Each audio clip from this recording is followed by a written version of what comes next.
G'day, welcome back to the Scale Modelling Twins. Going to have a look at another kit today, a quick look at something that's just come in. I've been waiting quite a while for this one. This is a Airfix 48 scale Bristol Bulldog. It's only just arrived in Australia. We are literally like on a different planet as far as the Australian distributor of Airfix is concerned. Still waiting on the Katie. Anyway, let's see what we get with this. So I'll change camera. This one. There we go. Right. Lovely decals. A couple of choices there. We'll get to the choices in a minute. But cartograph again, absolutely wonderful as always. Really nice colours and all that stuff. In a single bag, lots of sprues. Lower wing, 2 halves with really nice ribbing detail. You can see, there we go. Yeah, that's very nice. No particular order these. These are the, it's a Bristol Jupiter engine. These are all the cylinders and the rockers, rudder.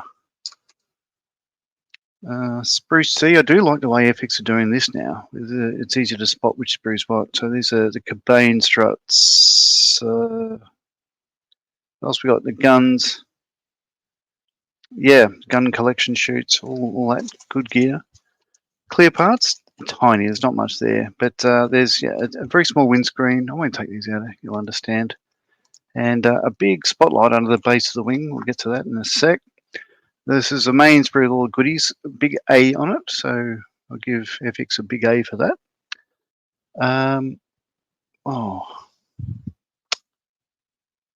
Gary Evans just sent a picture of a beer he's drinking. I'm not too happy about that.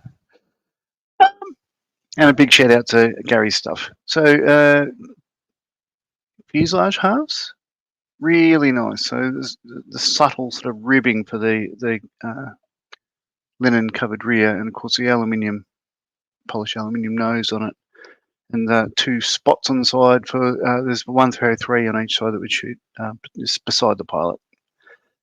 Elevator prop. This is the internal bracing for where the pilot sits. And last sprue is the larger upper wing. I do love the bulges, the fuel tanks on the upper wing, the underside of the upper wing. So the fuel is fed from these drips down pretty much into the engine at the front.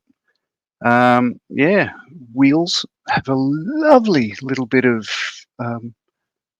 you see the spokes under the plastic, under the canvas covers there. It's just so well done, this kit. It's next level. And I think anyone who bags Airfix really should just get a grip on themselves. Sprue B, big letter, really good. Instructions.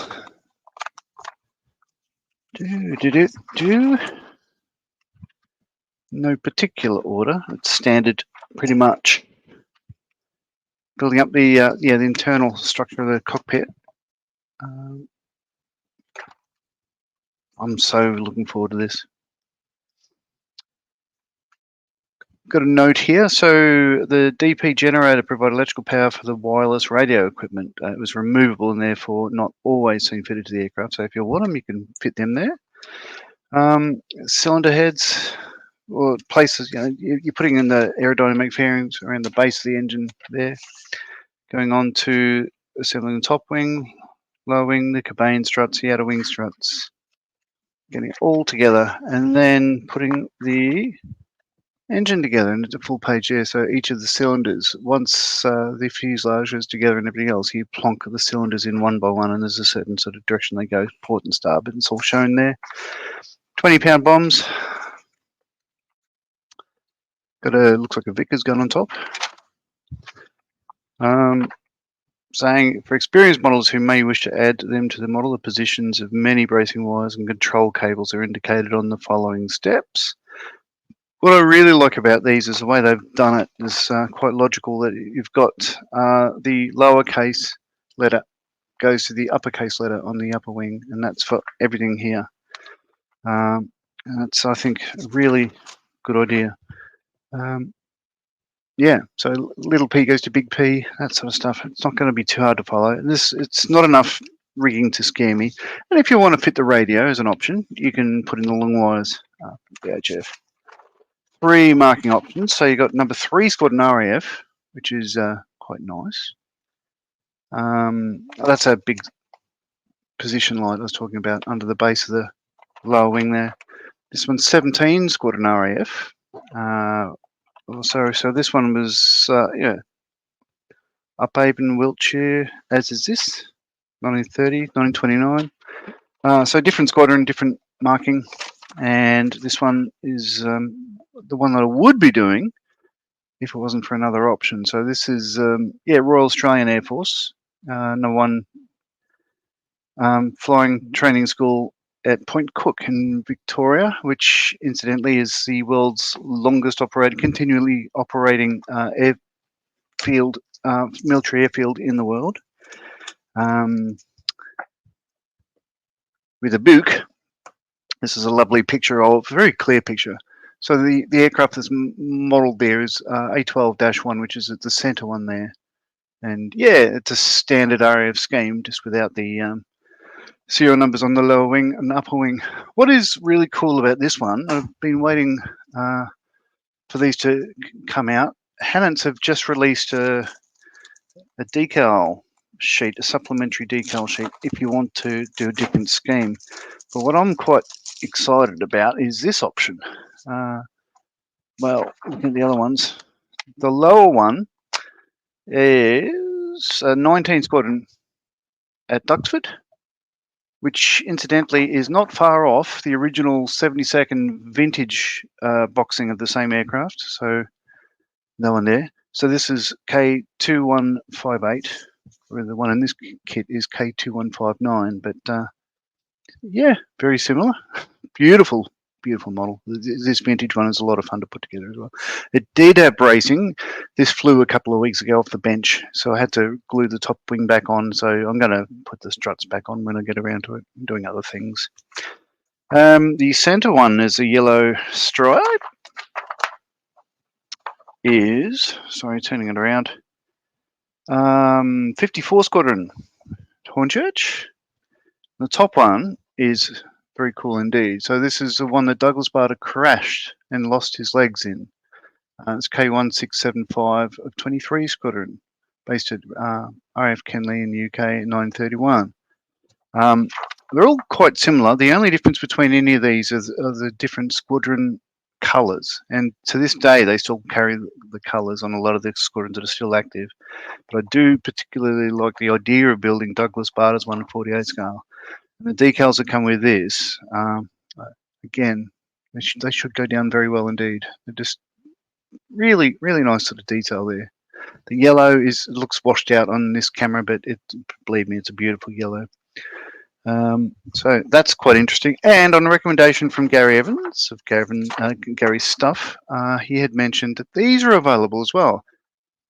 From S.B.S Model, photo etched stainless steel rigging for the Airfix kit. Now, this arrived in the mail today, which is pretty cool. And they are really fine. See the writing at the bottom there. Bristol Bulldog Mark II bracing wires for the Airfix kit. And as you could see in the instructions, you had little e going to big E and little p going to big P. They're all got the same identification. What is different here in the instructions, it says, which are very clear, can't get these wrong, as are the Airfix ones. So that's all you get. However, what it does say is, yeah, for maximum adjustment, pre-drill as deep as possible the kit's pilot holes. Drill with a 0.3 bit and drill the same angle as a bracing wire. This SBS set follows the same alphabetical order as a kit's instructions, but with the inclusion of a letter assigned to the undercarriage bracing and 2 letters assigned for the wing strut cross bracing. Note, for the kit's main wing control guide wires, add the wires as the wing's center first works forward and backwards. So add eyes H, I, M, and L first, followed by E, F, Q, and P. And the bracing wire goes to the center of the axle on the upper surface. So that's all very clear. Thank you, SBS. I'm sure that'll go down well. I was going to use, my usual go-to is Easy Line. And yeah, I could only get brown, But so I tend to either touch it up with, run a brush over it with either silver or black, or depending on what I'm modeling. And admittedly, these wires are about the same thickness as that, so it's really going to look, I think, quite good when it's all put together. So there we are. It's a quick and dirty look at, as I say, a kit that I've been waiting. As soon as Airfix announced this, I was, got to get me one of these. Beautiful. I love British aviation, and this era in particular, I think it's just, it's going to be a good build. And from what I've seen other people's builds, it's just going to look so good. So yeah, that's what's going to be on my bench shortly. I want to finish up a couple of things first, but thanks for joining us. We'll see you again soon. Hooroo.